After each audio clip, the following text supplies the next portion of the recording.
ఎవడిచ్చాడు దొరలకి హక్కు? తన గడ్డ కాని గడ్డపై అడుగు పెట్టి దౌర్జన్యానికి దిగిన ఈ దొరతనాన్నిక తగ్గం చేసి దిగకపోతే మన్యానికి మనుగడే లేదు. నిత్యం చచ్చే కన్నా వీరుడిగా పోరాడి చావడం మంచిది. బ్రిటిష్ నిరంకుశులపై తిరుగుబాటు, పరపీడన, ప్రభుత్వంపై విప్లవం, ప్రతి మానవుడి జన్మ హక్కు. ఈ సీతారామరాజు ఒక్కడే కాదు, మన్యం వీరుల కొన ఊపిరి ఉన్నంత వరకు సీమ ధరల శబ్దం భారత ఖండంలోనే వినిపించ వీలు లేదు. సింహాలు వీరించే సీమలో నక్కలకు స్థానం ఉండరాదు.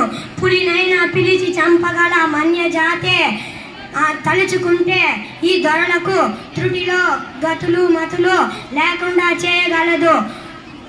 3 నెలల బిడ్డను కట్టుకొని పోరాటం సల్పిన ఝాన్సీ లక్ష్మీబాయే మనకు విప్లవ సూక్తి. నరుడు తలుచుకుంటే నల్ల రాళ్ళైనా బద్దలవుతాయి. పదండి వీరులారా, విజయం మనదే. మల్లు గట్ట పడాలు అచేషమన్య సూరులారా, కరిపై లగించే కొలమ సింగములారా, కదలండి ముందుకు, కథనానికి కదలండి.